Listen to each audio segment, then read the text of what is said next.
중학교 3학년 여학생입니다. 수학학원은 열심히 다니고 있으나 수학 과목 힘들어하고 숫자 보기가 싫다고 하네요. 지금까지 중간기말 모두 시험 점수가 78점 정도입니다. 서술형에서 늘 틀립니다. 수포자가 될까봐 걱정이며 수학 흥미를 유발할 수 있는 동기부여 방법이 무엇일지 궁금합니다. 네, 이 상담의 핵심 부분은 세 가지로 또 나눠지겠네요. 첫 번째는 숫자 보기가 싫다고 한다고 하는데, 문제는 숫자 보기가 싫다고 하는 부분도 있지만, 더 중요한 거는 수학학원은 열심히 다니고 있으나 숫자 보기가 싫어합니다. 이렇게 하나의 문제 지점 한번 볼게요. 두 번째는 지금까지 중간기말 모두 성적 점수가 78점 정도인데 서술형에서 늘 틀린다. 이 두 번째 부분. 그리고 수포자가 될까봐 걱정이며 수학 흥미 유발할 수 있는 동기부여 방법이 무엇입니까? 이 세 번째 상담 내용을 포인트를 잡으셨네요. 자, 볼게요. 기본적으로 열심히 다니고 있는데 숫자 보기가 싫다라고 하는 아이들은 대부분 어떤 유형의 아이들이냐면, 기본적으로 소통, 공감 능력이 발달되어 있는 현대형 아이들 또는 유비형 아이들, 우리가 코칭 그래프 그려보면 우측 유형의 아이들 가능성이 높아요.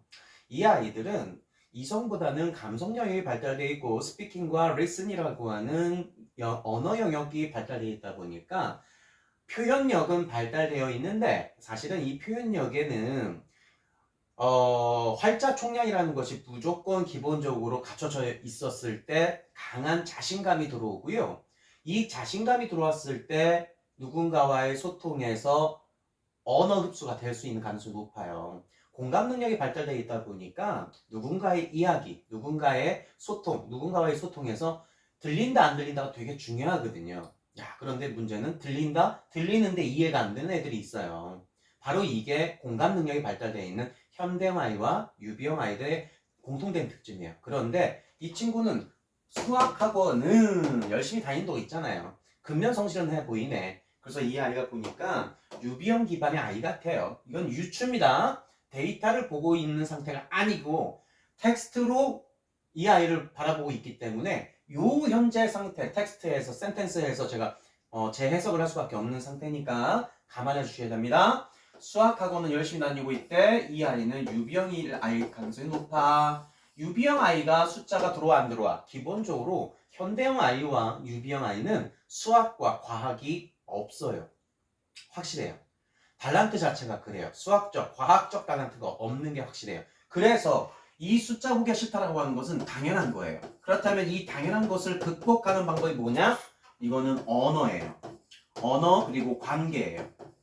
즉, 관계라고 하는 안정감을 느끼거나 신뢰감을 느낄 수 있는 사람이 과학 선생님이야, 수학 선생님이야. 그들의 언어를 접했을 때 오는 현상이에요. 그러면은 이것이 조금은 극복이 된답니다. 이게 지금 동기부여 방법이요? 네, 지금 이 얘기예요. 이해되셨습니다? 자, 두 번째 시험 점수가 중간기말 약 평균 78점 정도래요. 서술형에서 틀린대요. 이건 두 가지로 좀 봐야 돼요. 또 78점에 대한 정도, 그리고 서술형이라고 하는 이슈, 이걸 두 가지로 봐야 되는데 78점 정도다라고 한다면 이거는 중요한 점수가 아니에요. 뭐냐면 중간고사, 기말고사에서 가장 중요한 것은 평균값 대비예요. 평균값 대비 15점 이상이냐, 20점 이상이냐, 25점 이상이냐, 30점 이상이냐, 요 정도 기준에서 중상위권이냐, 상위권이냐, 최상위권이냐, 2% 이내의 극상위권이냐, 이렇게 기준 잡아요. 이건 확실합니다. 그래서 학교 내신 대비가 학교 시험이 수준이 좀 낮게 나오는 경우라면 이 변별이 잘 안 돼요.